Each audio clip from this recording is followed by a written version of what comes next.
Okay, so like you're going into this meeting and really like you're nervous, or you have this meeting later in the day, a little bit nervous, worried, anxious, scared about it. So that's kind of where the three questions come in is that's where anxiety or nervousness comes from if your brain doesn't have those three questions answered. So what's the outcome of this meeting going to be? Are they going to be mad at me? They're going to hate me? They're not going to like me? Those are the things your brain is asking. And it makes it nervous if it doesn't have the answer. So that's the outcome. What's the path? Do you have any idea how you're going to structure this meeting? Is it like, could you outline how that's going to go?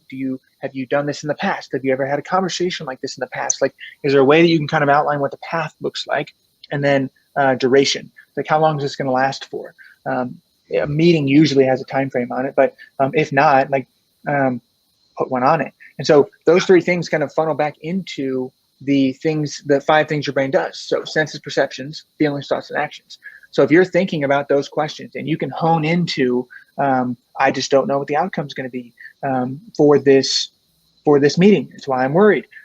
You can really start to go back to the five things your brain does. It's like, okay, perfect. So you're worried and nervous. That is a what? A feeling. What are you thinking? I don't know what it's going to be. I don't know if they're going to be mad. I don't know if they're going to receive it well. I don't know right? So those are the thoughts. So what's an action that you could take? So when you're thinking of what you can do, that's it.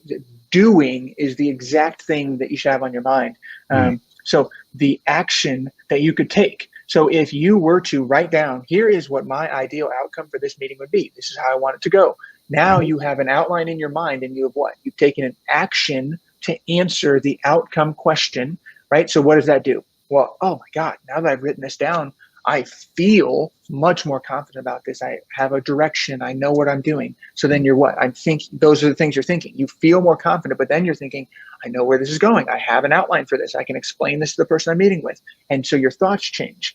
And then go to that meeting, have the meeting, and that meeting goes well because of what you've written down. Your belief you're starting to pinch and poke at that belief now. So that's the next step up, is that perception. So the next time you have that meeting that caused nervousness, this time your belief is a little bit changed because you were able to outline those things by taking an action. That's the biggest thing that people have got to remember, is that you just go backwards through that progression. Actions change your feelings. When you change your feelings, it can change your thoughts, right? And over time, if you do those three things, actions, feelings, thoughts, it starts to change your perception of the things that are coming in, your beliefs about those things. So then as new senses or triggers come in, it goes through a different filter, which causes different feelings, different thoughts, and different actions. So you can work it up and down. So if you want to change a feeling or thought, go from the bottom up. If you're trying to figure out what's going on, why is this happening, where are these thoughts, feelings coming from, go down, top, bottom, top, down. And you can really start to hone in on what's going on. And it gives people a lot of agency, because action is what, like, motivation is another really good one for leaders. Is like, how do I get motivated? How do I wake up in the morning excited? Well, it's the same thing if you think about it. Motivation is the same thing as nervousness. It's just different neurochemicals, or just different things flooding into your brain. But it's still the same thing. It's like an emotion to your brain is a set of hormones, chemicals, and electricity in your head. And action changes that. So waking up in the morning, people are like, how do you wake up so jacked up and ready to go, motivated? I was like, I don't. No one does, because those chemicals are just not there in the morning always.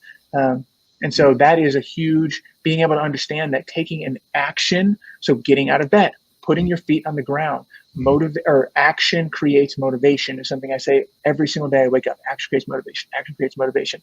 And I start walking. I start getting out of bed. And I'm saying to myself, I don't feel motivated right now, but the action that I'm taking is changing the chemicals in my brain, which is changing my feelings, which then I will start to feel motivated, because I'm now thinking like, oh, this, and you go back and forth.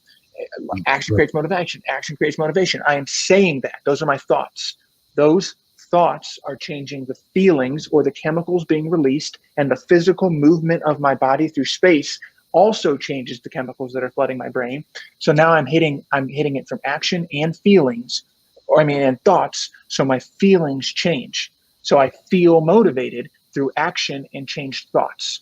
And I've experienced it. Not knowing necessarily what I was doing, but that action does breed more a better feeling, or a feeling that you're wanting to do. Wow, this is fascinating. 18 to 24, 26 year olds is your kind Yeah. of focus, right? In the coaching that I work on, yeah, young professionals. So we work with a lot of companies who have young professionals. So I work with a lot of companies, but when I get in there, it's usually those younger. A lot of the times, though, the cool part, I work with that group because I'm in that group. But a lot of the times, there are people outside of that, either younger people or older, like parents, colleagues, different things that are like, whoa, whoa, whoa, that's interesting. I want to learn about that. What's going on? And so they are so I niche down and focus in, but then it applies to we all have brains. We all have a brain. It applies to everybody. Right. So, And it's not something that only a few people can do something about. What you have shared in this episode, this stuff is stuff that anybody can do. That's exciting. You don't have to be a neuroscientist to know this is what I do. So yes, agency. you can't. You can be a neuroscientist. Yes, be one. You now have the ability to do it. 100,000%. Like. Yeah, this has been fascinating. I could go on for forever. I'm sure you could too. Oh, for sure. Yeah, I love this stuff. What's your next move? Where are you headed? What do you see this happening, creating in the long run? Yeah, so for me, I really, really, really want to kind of the going to the moon thing is changing human evolution through education using artificial intelligence and neuroscience. So the other half of what I do is really focused on machine learning and artificial intelligence, which are kind of buzzwordy, but it's essentially replicating what a brain can do in technology. And so, or in a machine essentially. And so my very biggest thing is that technology should not replace humans. It should help us be more human. And so being able to kind of combine those two things and really shift how we educate, especially because I think education isn't an 18-year thing or a 22-year thing. It's always, your brain is always learning. And so our biggest vision is in neurotechnology is really creating, kind of becoming the Apple of neurotechnology, like really that next level when we are more and more and more becoming pieces of neurotech ourselves. I wear an Apple Watch. That's neurotechnology. It's sensing my biological body and turning it into electrical in things that I can see. I wear a loop that tracks, we are pieces of neurotech already. And so creating an ecosystem that allows us to use our data more effectively. Data is really the future for us. We're building an app to be able to make better prediction, gather a ton of data that we can make better predictions about human behavior with. Human behavior is extraordinarily complicated. And so that's where some of the artificial intelligence and things like that comes in. You can teach those models to make better predictions about our behaviors. And so data and being able to use it more effective in a world right now, a lot of people seeing social dilemma. They're starting to understand, I am the product. They're using my data where they might put something up. It's like, oh, you're trying to quit smoking and you're about to go with withdrawal. Facebook can sense that through your intent data. It's insane. And they'll send you an ad for what? Cigarettes, Juuls, e-cigs. What? And so our goal is to take not compete with, but counter those things by reframing the usage of data.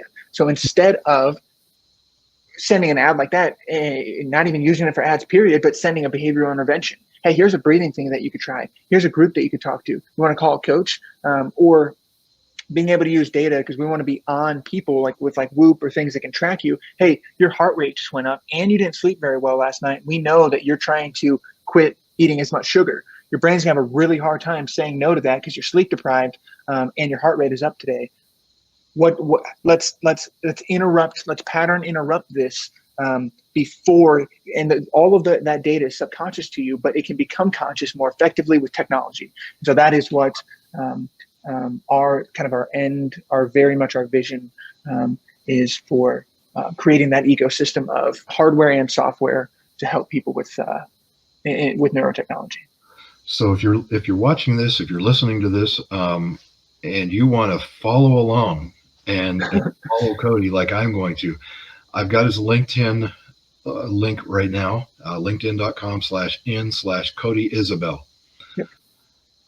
Fascinating. I really appreciate you taking the time to share just a little bit. I'm sure there's so much more to it, but your energy is infectious, and you have sparked the interest of a 56-year-old, which is a little bit older than your 18 to 26 demographic, but it's fascinating. So hang on, and let me close out the show, and we'll talk a little bit. All right. Oh yeah. All right. This has been another exclusive interview as part of the Excellence series, where we dig into life and see how it can become more excellent through clarity, which we saw today, and action. My name is Scott Kokenauer, and I'm glad you've taken time out to tune in. I'll see you on the next exclusive conversation.